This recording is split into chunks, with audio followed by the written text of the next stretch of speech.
Kelly, you're back. And I must say, a massive congratulations on completing the marathon.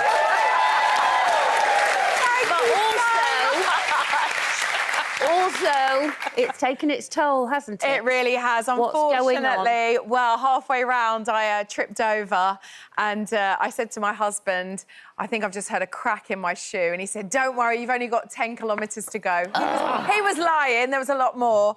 But it turns out I've got a stress fracture on my right foot. So I managed to run it with a fractured foot. I don't know how. I think, do you know what? That's just showing off, Kelly.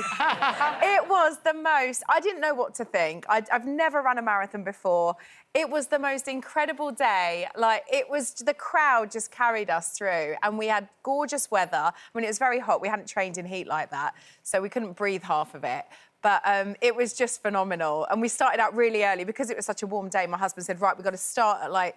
As soon as that whistle blows, we've got to just go. And honestly, it was all the club runners that we've all, like, kind of finished it in, like, 3 hours 30. And it was like joining the M25. Like, we were just, like, trying to, like, find our place. But we got a good pace and we got through it. But it was, I mean, amazing, well done, especially with a stress fracture. But it took its toll on a few people, didn't it? Like Joel Dommett, didn't he pass out? Yes, I saw Joel at the start, and I think there was a few people like Harry Judd and Joel. Oh, there he is. Yeah, he passed out. They were all going for like a sub 3-hour marathon or something, and they've run it before, so they kind of were really quite competitive and really wanted to go. But I don't think anyone had trained in that heat, and it just, honestly, it just knocked us sideways. We weren't ready for it. There was no air to breathe, and I think that Joel, he doesn't even remember. I think from what I've seen on his socials, he just came round and he was like, where am I? But he finished it. He still did it in like 6 hours or something. Yeah. So it's just the best of humanity coming together. It really, really is. I think that's the thing, isn't it? Yeah. It's all strangers, you know, willing other strangers on. I think it's a lovely vibe. But would you do it again? Do you know what? It's so funny because you're aching all over and then you get home and my husband is already showing... Apparently there's, like, the majors. So you've got, obviously, New York, Boston, London. There's, like, 6 others that you can run. And he's already wanting to sign up for another one. Oh, well, I'm like, let me recover from this one. But it's... Do you know what? It's such a lovely thing to do together. And he stayed with me the whole time. Like, my husband could have finished it in 4 hours. But he stayed with me the whole time, like, giving me electrolytes. Look how much I'm crying. I couldn't believe... He got me over that finish line. I think he'd get me over that finish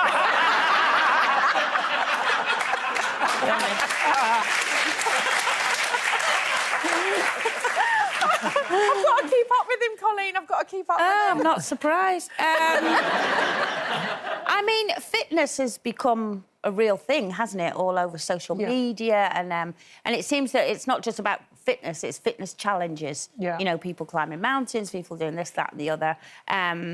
And it's all the rage at the moment. And Olly Murs has even gone global for his fitness transformation. And there he is, being discussed on The View yesterday over in America. And he credits his new fitness drive to turning 40 last year, saying he's in the best shape of his life. But has this obsession with fitness gone too far, Janet, do you think? I think it has, because in my 20s and 30s, I was obsessed with fitness. I had a mini gym in my house. I saw a trainer came round at least twice a week. I worked out every day. I had all the gadgets, the weights and everything, and I did it all. And then when I got into a very stressful job, I even started boxing. I'd go down to the gym and I'd box with a trainer and I stuck the picture of the person I particularly hated on the punch bag and beat it. And, you know, it was great. And then I did, you know, fitness challenges, like I climbed Kilimanjaro to raise money for the Elton John AIDS Foundation and with David Furnish and another friend. But the toll that it took on my body, plus I did TV series where I did extreme walking. I walked like 150 miles for a documentary series, 3 documentary series.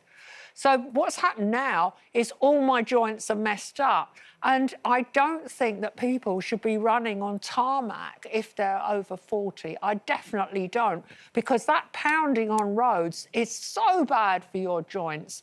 And also lifting heavy weights is bad. Overextension of your arms is bad too. I've had fluid taken off most of my joints. So what I'd say to people is, yes, all these articles come out every day. And Kelly, I read them all. I read everyone that says how to stay fit at 40, 50, 60, 70. And then you've got people like Helen Mirren going on about, you know, embrace your older age and how she does weights and everything. And I think, get a grip. Get a grip.